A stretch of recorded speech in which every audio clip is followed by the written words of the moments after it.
Welcome to the Big Ree and Ace Pick 6, NFL Week 12. All right, let's go, Ace.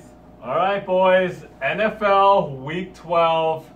So excited here, coming off a strong couple of weeks here. And I want to start off by giving some shout outs to our loyal viewers, Kerry DeAngelis, Marco Ortiz, username LoveSULF5, Mike A, Dustin. We appreciate the loyal viewing. All right, here we go, boys. Cannot wait. So excited this week. 3 games that I'm going to pick. I mean, I don't know. These just look super easy. I mean, this just looks like a joke of a week. Ready to go 3-0. Start you guys off here. First game, Cleveland Browns at Cincinnati. Cincinnati is an 8-point favorite here. Okay, let's start off with Cleveland. 0-10, 0 wins. They have lost 4 of their last 5 games by at least 12 points, at least. And they have lost 3 of their 4 road games by at least 14 points, except for that Indy game and, Indianapolis. Do I need to say any more? Deshaun Kaiser, the guy's a rookie, and he's showing that he's a rookie. He's playing horrible. The guy has 5 TDs, 14 interceptions, 6 fumbles. That's not going to cut it in the NFL here. And, here's the kicker. Here's the big one, boys. They lost 31-7 to Cincinnati back in week 4. And if it wasn't for a garbage time touchdown in the last 2 minutes, it would have been 31-0. 31-0. So they lost by 24 points to Cincinnati, and they are only an 8-point favorite here? I mean, it makes no sense. This is crazy. This is an easy one. Then we got Cincinnati. They started off 0-3. They've been 4-3 since. They actually had that bad loss to Tennessee where they gave it up in the last minute. They're coming off 3 straight road games, so they're happy to get back home. Dalton's playing well as of late. 8 touchdowns, 0 interceptions in the last 4 games. I think, rookie running back Joe Mixon is due for a breakout game, and I think this is going to be it this week. And like I said, they won 31-7 last week. This is an easy one, boys. Take Cincinnati -8. Game 2 here. We got 7-3 Carolina Panthers at the 4-6 New York Jets. Carolina's a 4.5-point favorite here. Carolina on a 3-game winning streak here. They're 4-1 on the road, and their only loss there was a 17-3 loss to Tampa Bay, where that Jackson from Tampa Bay had a 75-yard fumble return, 76-yard interception return. That's not going to happen again. And here's one thing to pay attention to. They're 7-3, but their 3 losses happens when Cam Newton turns over the ball. He's had either 2 or 3 interceptions in those 3 games. And I don't feel like that's going to happen again, and I'll tell you why. Ever since they traded away Kelvin Benjamin, these guys are just throwing shorter passes, and so I don't see Cam Newton really throwing the ball away. And, Cam Newton is getting more scary because he's running more like he used to do a few years ago. He's had 90 yards rushing on average the last 2 games, so they're not throwing as much. They're not going to turn over the ball here. And then let's go to the Jets here. Jets 1-4 in their last 5 games. They're 4-6, but 1-4 in their last 5 games. They have 7 of their 10 games. They've not scored over 20 points. And they're going up against a Panthers D that's top 5 in all the major defensive categories. Pass yards, rush yards, and points per game. And let's be honest, they had some early success, and everyone got excited. They went on a 3-game winning streak. This team sucks. They're not a good team. They're regressing back to the mean. They're showing their true colors. And, the 38-year-old QB McCown is not going to be playing well for the rest of the season. This is an easy one, boys. This is my lock of the week. Take Carolina -4.5. Game 3, we got 6-4 Seattle at the 1-9 San Francisco 49ers. And Seattle is a 7.5-point favorite here. Seattle's coming off a bad loss to Atlanta. Real questionable play calling by Pete Carroll. I don't know what the hell he was doing, to be honest. I'm a fan of Pete, but I think he dropped the ball there with some really questionable, play calling there. They're 3-2 on the road, Seattle is, and 2 of their wins are against Indy and Arizona.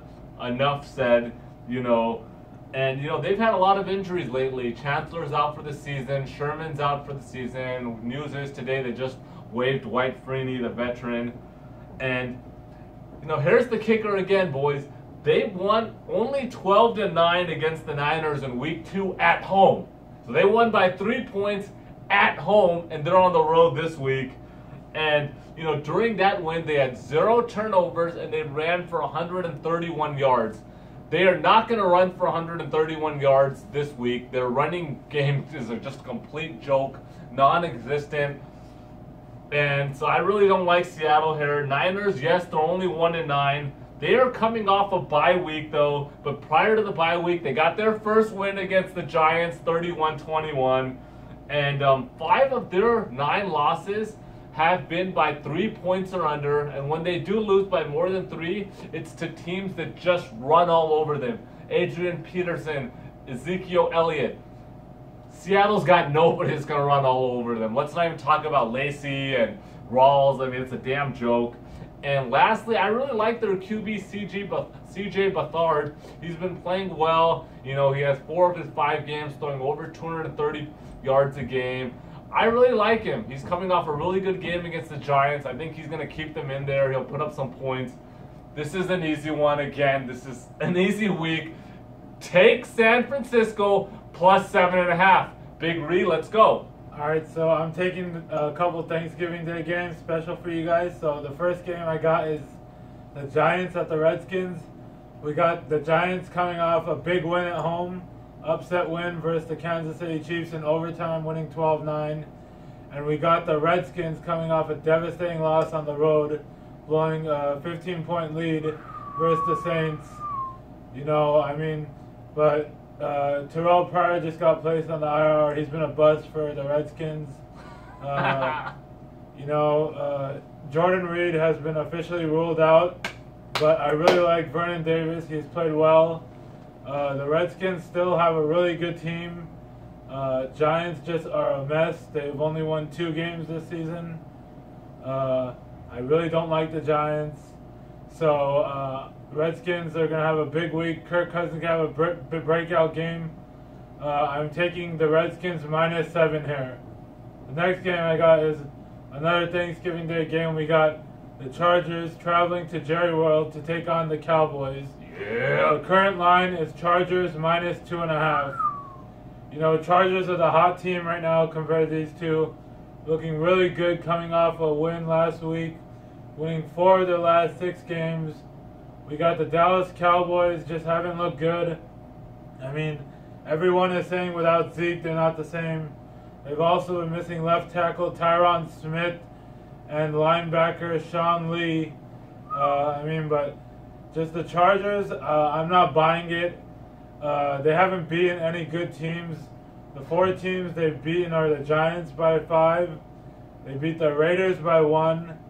They blew out the Broncos. I'll give them some credit. And last week they blew out the Bills with Nathan frickin' Peterman as their quarterback, who threw 5 interceptions. So I think Cowboys take this one. I think everyone's saying Dak isn't good. He sucks now without Zeke. I think Tyron Smith means more to the team than Zeke. Alfred Morris had 92 yards last week. So they still have a solid running game. I think Dak has a big breakout game here. I think this one's going to be a shootout. I got the Cowboys winning this one, 31-28. This is my lock of the week. The last game I got is the Jaguars at Cardinals. The current line is Jaguars -5.5. Arizona has been a mess this season. Just a lot of injuries from left and right. From the first week, having David Johnson go out pretty much for the season. Then Carson Palmer go out. then Drew Stanton go out. So they're at the third string cute quarterback. I mean, the Jaguars have looked really, really good this season. They have one of the top defenses in the league. Blake Bortles has played solid. They've had one of the best rookies in the league with Leonard Fournette. D.D. Westbrook looked solid last week. And, you know, Arizona, the defense just isn't the same either. I like Jacksonville to cover on this one. I'm taking Jacksonville minus 5.5. Before we go, we just want to wish everyone a happy Thanksgiving. Have a good Thanksgiving. Watch NFL. Don't eat too much. All right. Peace out, guys. Football and turkey, can't beat it.